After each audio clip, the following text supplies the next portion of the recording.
Hello, everyone. Welcome to chapter 225 on my RLDR Custom Creations YouTube channel. It is the weekly edition, and I'm standing in the middle of a very messy shop. So, if you want to see how it got that way, all you need to do is stay tuned.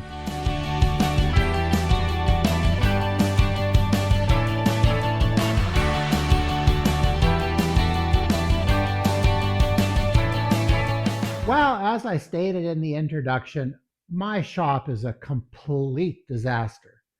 And I should explain why that happened, but we have to go back almost a week to last Wednesday when I had my Wednesday afternoon student group in.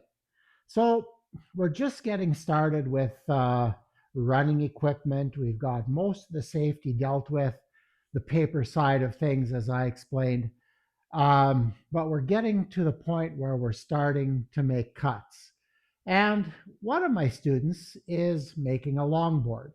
Well, in order to make a longboard the method that I use in this shop, largely to keep material costs down, we resaw our own veneers from birch. So for that particular student, I gave him a piece 4 feet long, 2 and 3/4 thick, and 10 inches tall. And his job then is to go to that green bandsaw back there and saw off 1/8 inch slices. Well, okay, the saw's up to it. Turns out the blade is still good. I didn't change it from last year, but he gets into about one cut, and there's a lot of dust being generated from that saw. Now, I don't know if it was just the dust in the shop because as he was cutting veneer, we were also bending sides for an acoustic guitar. And my copy of a Fox bender generates a bit of heat.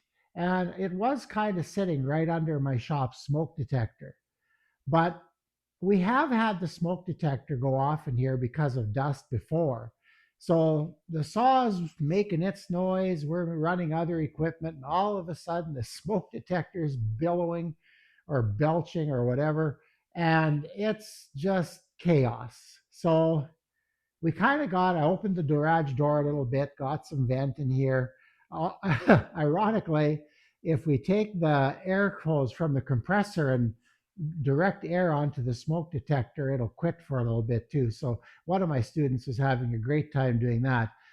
But it made me realize that I really need to get dust collection to that main resaw, the general bandsaw there. So I thought, well, I probably won't get that done because I had some other things I wanted to do. But I thought, no, that needs to be a priority. So what I did uh, part of yesterday afternoon and a part of today is I ran some dust collection.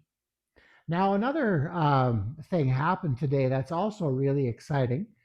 My neighbor, the electrician, was over today and made some subtle changes to how my equipment is going to plug in. And most of it's going to plug into the ceiling. So when I built this place, I wasn't exactly sure where all my equipment would sit. But as I've used it now for a number of years, I'm beginning to realize where everything needs to go. And I still have some issues to work out yet, but the power that we moved around a bit today, uh, that's permanent. So that's the way it's going to be, and I'm not going to change it. So I thought what I do today, we'll talk about the electrical in a second video, or maybe when it's completely done and we have a little bit more work to do yet, but that's going to happen next week. But I thought I'd show you my dust collection as far as it is and sort of explain to you why my dust collection in this shop is a little different than normal and some of the problems and some of the successes of what I've done. So this is not a video that would be a how-to of making dust collection in your shop, but it's a real world example that you could look at And I'm curious to see if you would make the same decisions I'm making. But excuse me. But anyway, I thought that's what we do today. So I'm going to show you the dust collection that I've done. I'm not finished yet. I have a few more things to do, but I'm tempted to. I'm tempted to finish it off this winter or get as close as possible because I've had components sitting around here for years, and I need to get them installed so they're not in my way on the floor. So I need to get this done. And to make this shop a little better to work in, especially with others in here, I need to get that done. So what I'm going to do is we're going to do a little bit of explanation here, and then I'm going to take my camera off the tripod and we're going to show you exactly what's been going on and the plan I have to finish this. So we'll see you in a second. And we're back. Yeah, I thought I would show you. I did a little bit of a mock up here of how I've mounted my pipes to the ceiling. Now, what I, a lot of the decisions that I've been making with my dust collection system is because these are the pieces that I have. When I bought my first generation Clearview Cyclone, it kind of came as a package deal. So I walked into this person's shop and everything, all the equipment was out, but the dust collector and all the piping and everything was in there. So he said if I could take it out, it was mine.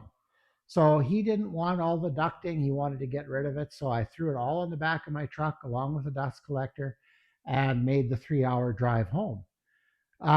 He was hanging uh, his from the ceiling with these things. I, I don't like this, so I just decided there needs to be a better way. So what I came up with, and it's not necessarily that it's the best or whatever, but I like it. Um, I basically made myself hangers. This is 6 inches of 10M rebar with a 2 inch washer and an inch and a half washer that are welded together. There's a plug weld there. And then this is 3/4 inch by 1/8 flat plate, and I just bent an L and welded that on. Then this is 6 inch pipe, and I used a 6 inch hose clamp to tighten it on to there. And the few things I like about this, first of all, it keeps the perfect distance to the ceiling. Yeah, I made a few of these and I painted them white because it matches the ceiling. That so that distance is the same all the time. It's nice and rigid. It's solid. I put two number 12 inch and a half screws into this. My ceiling is completely sheeted. There's 7/16 OSB on the inside of my building.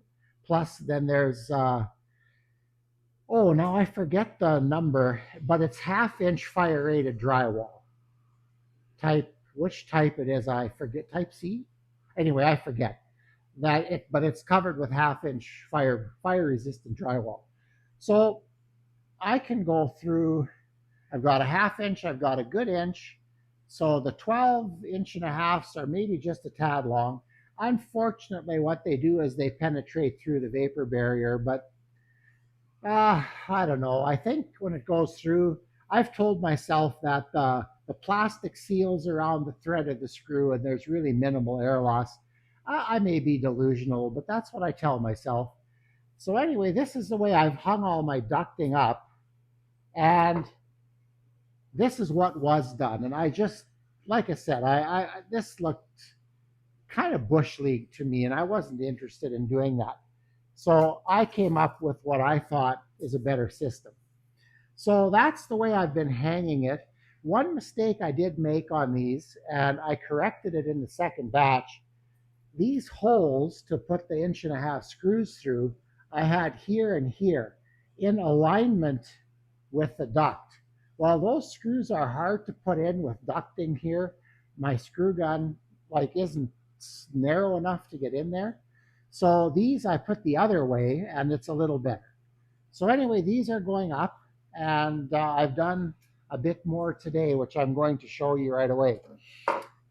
Now, getting back to the fact that this system was a system that I took out of a pre-exist, like a shop that was functioning, and he had 6-inch pipe running everywhere.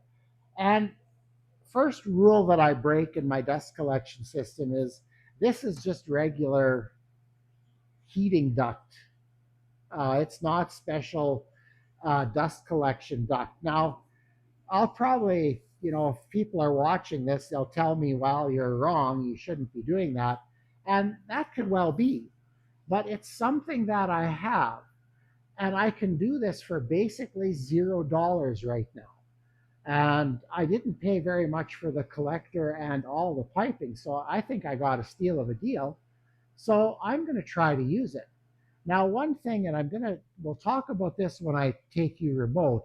One thing I maybe should have looked at is finishing some of the longer ends with 4-inch. I haven't done that yet, but I have a couple left to do. So who knows, maybe that'll happen. But what I'm going to do is I'm going to take you and put you on the remote, the handheld, and we're going to take a look at the dust collection pipe that I've run so far. Well, there it is. There's the heart of the system. I refer to it as a first generation Clearview. This is the MDF model. Some of the newer ones, or pardon me, what I would call second generation, maybe I'm way out, but those parts were they were painted blue on the second gen, and the filters were a little different. But I think these are wind filters like the good ones and all that. It's really quite mesmerizing. My kids can watch to see their their dust going into the bin, which is always kind of fun. But anyway, that's the heart of the system. One main problem that I've had before I show you the ducting is my noise center here. Ideally, this should have been in a small addition to this building and made it so it could be isolated by a door and all that stuff. It's really loud in here when that dust collector is running. Now, luckily, the compressor doesn't run much except if we're trying to make the smoke detector not go off. But basically, I'm looking at ways to cover. I'm going to put a wall in here. Now, I'm just going to give you a little bit of a teaser on that because I haven't really got that figured out yet. But what we did today with my electrician friend over here, we moved the controls for the dust collection over about 6 inches so that I can get a wall running down. Sorry, my go bar deck's in the way here.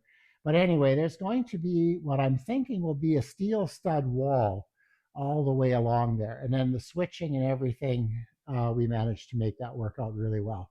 So, anyway, my dust collection starts at the collector and moves up at a little steeper angle than the roof. Now, Clearview suggests you should have 5 feet of uninterrupted run straight into the collector. Now, you can take a look and you see that my angle is a little higher up than what they recommend, but so far it's worked really quite well. So, okay, and then once I got a little further along, then I 45'd up to the ceiling, and then my little 6-inch rebar holders are there.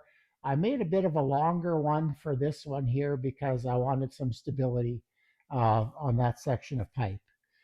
So anyway, what I did then, like I had run this first section here, and I basically run up until that first Y right there, and then I plugged it, and I made all this stuff work. So we've got a down pipe here. This is all 6-inch running to my thickness planer and my thickness sander. Those were the two main tools that I wanted to get dust collection to fairly early. And then as a secondary off of there, my spindle sander and disc sander are also run off of there. Now, I'm really not even finished this first part yet. I haven't taped all the seams, but it seems to work now. And I think what I'm going to do is I'm going to keep running pipe until I'm out or until I'm done, whichever comes first. Okay, now maybe talk about some runs that aren't done yet. This run here coming off right there, that's going to run over to the lights there and over to that plug-in that isn't quite finished installing yet because we didn't have a 220 plug for that. And then it's going to come down and it's going to pick up my routers and my table saws. I'm not sure how that's going to look yet. One of the things they say is you should always have a good plan before you start something. Well, I didn't. uh, some of this I've just kind of wung it a little bit, but it's worked. Now, the other one that comes off here, this Y, that's going to go up to the lights again. It's going to run along the lights to about here, and then it's going to come down where that skateboard is there, and it's going to come down and pick up the jointer.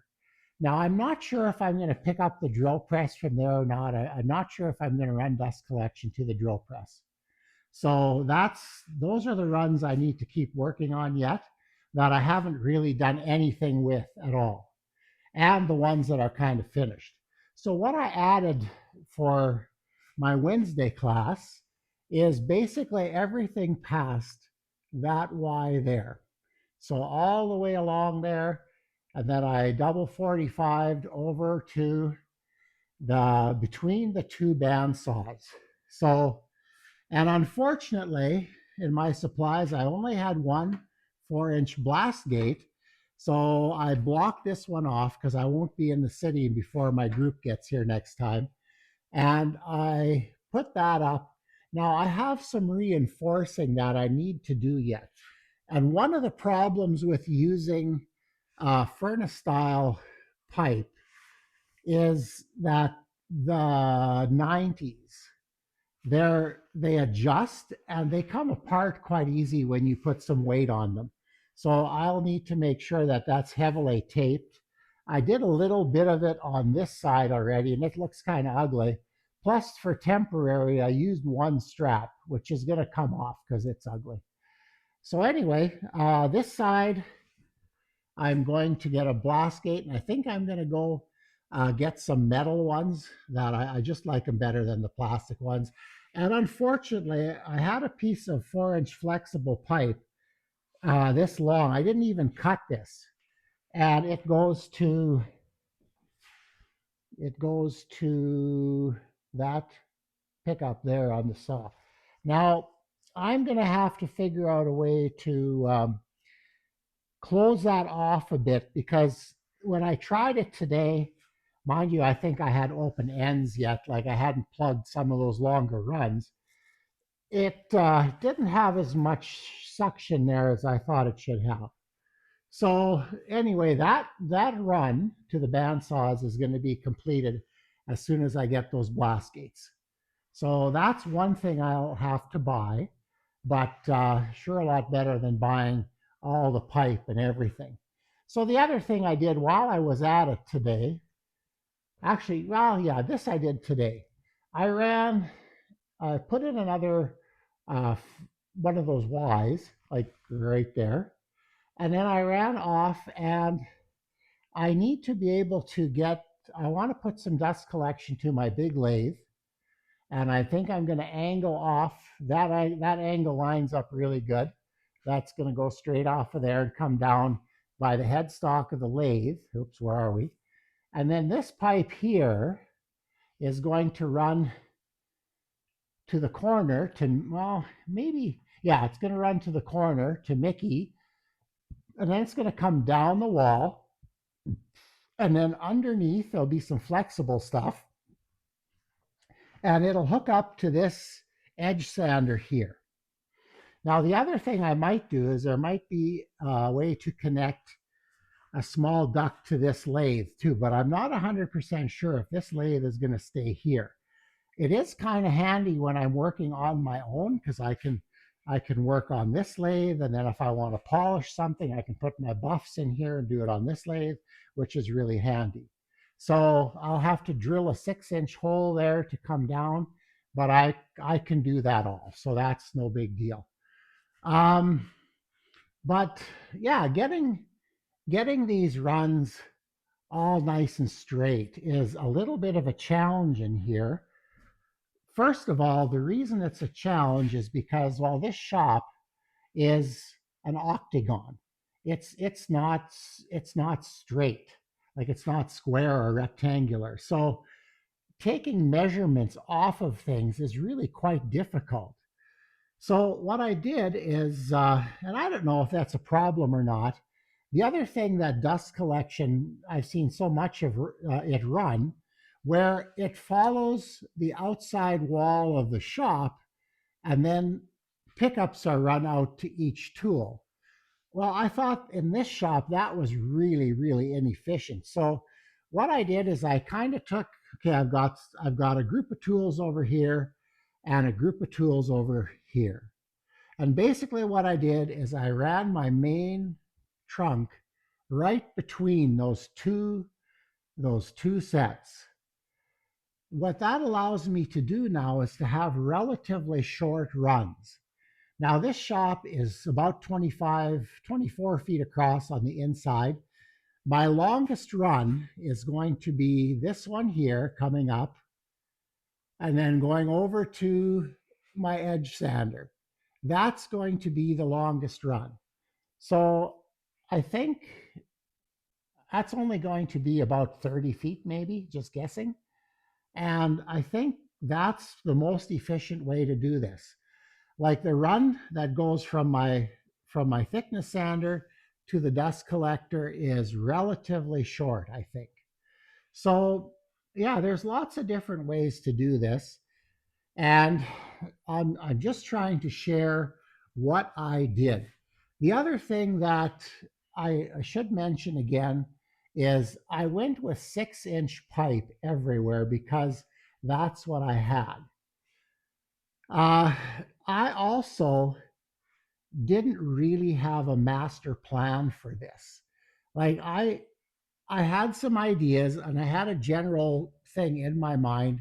I did sketch a little bit, and I haven't done any of the math for this to make sure that my flow and everything is right. None of that's been done. Now, I might end up having to modify this slightly over the years, but I guess that's the chance I take.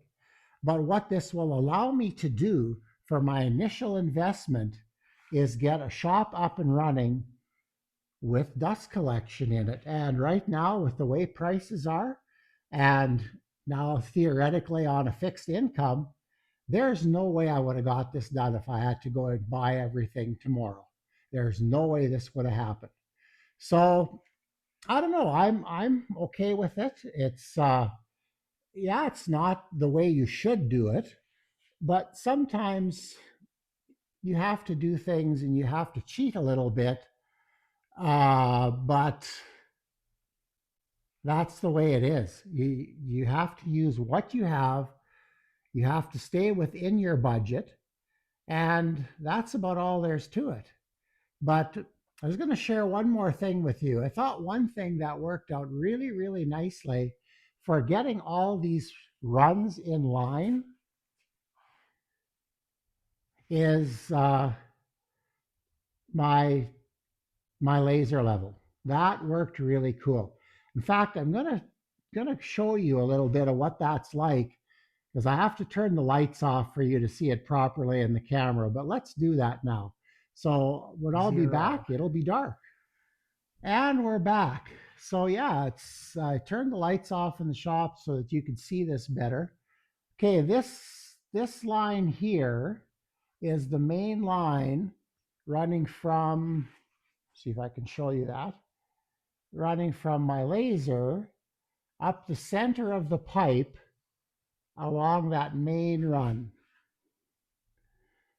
And it's really quite good. Like what I did is I tried to make a mark on that wall and on this wall here that were the same distance from the outside edge.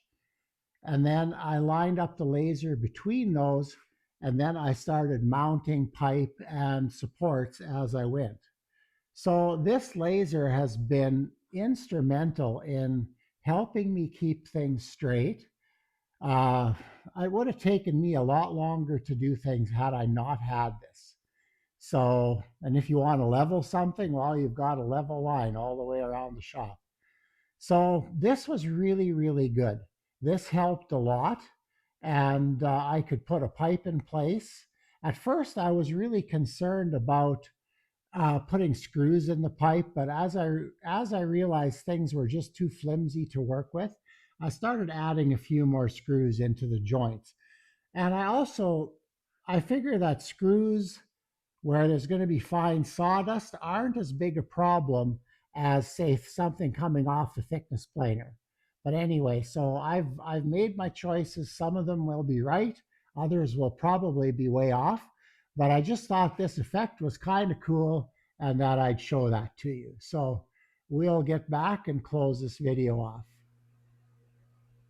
Well, that's my progress to date. One thing that I forgot to tell you in the video is, and I touched on it in the dark at the end, screws that I use to put the connections together. Initially, I had just wanted to tape things together, but that isn't realistic here, especially when with me working by myself. So these are Phillips head, and they're about a ½ inch long. I don't think you'll be able to see it, but we'll try. And what these are is these are steel stud screws. I bought way more than I needed for a job many years ago, and I have them here. So they're a metal, or like for a sheet metal application, so I thought I may as well use them up. But in the end, I'm going to end up with probably 2 or 3 screws per joint. Uh, I like to kind of screw with the vertical and the horizontal axis, at least one on each. That way it doesn't twist and I can move to the other end.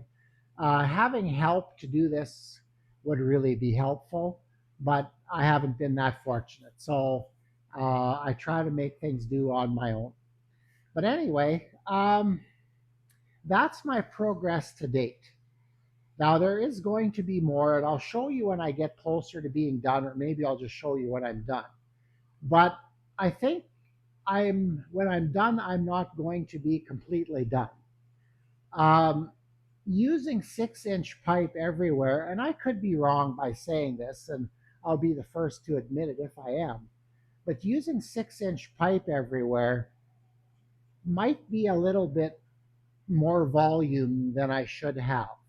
I suspect that once I get about 15, 20 feet from the collector, I should probably be sizing down, but that's not the pipe that I was supplied with. So, like I said, financially to do this now, there's no way, and I'd have no dust collection. And when I run the bandsaw, we'd have to make sure the door was open so the smoke detector doesn't go off.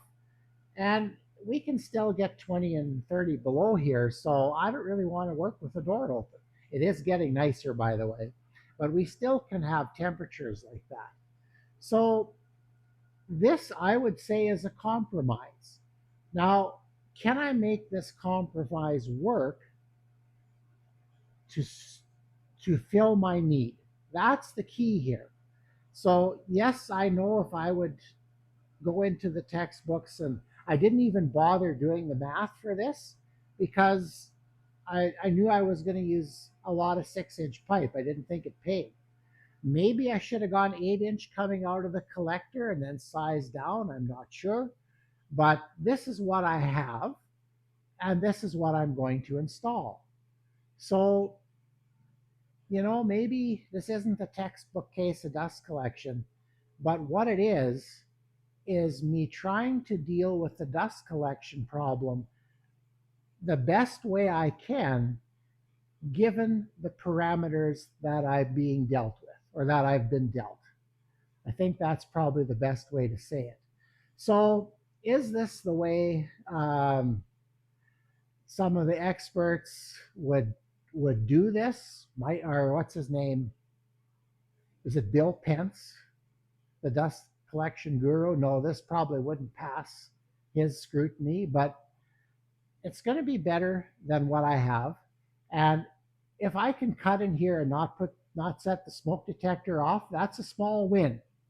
So we're going to keep working on it until we get it the way it works. And who knows, maybe I'll run it like this for a number of years and then decide to make some changes and put in some smaller duct once I know what's happening. But I'm going to try it like this, and fingers crossed it's going to work, and it's going to be better than what I had before. So yeah, with that in mind, that kind of a different video. Sorry about that. I didn't show you any of the work I did because working by myself and then trying to shoot with a camera close by and a 5 foot piece of pipe that comes out of the end that was supporting it and falls down to the ground. I just don't want to risk everything to show you something that all of you can do. So I thought maybe the explanation at the end would be the way to go. The other thing that's happening in here now is I've made some electrical changes, and I'm going to save the electrical for another video because there are things I need to do there as well. But I'd sure like to thank my neighbor, the electrician here, it was just fun to work with him. We had a great day in here today, and I don't mind doing shop work when I can work with somebody like that. So that's what it is.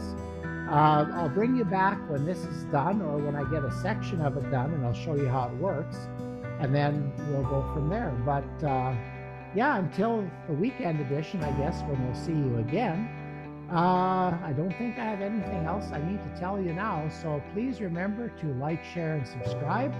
And we are slowly creeping up to 800, which is great. And then we'll do the giveaway, and somebody will be excited. So anyway, with that in mind, we'll see you on the weekend edition, and have an excellent week until then. Take care.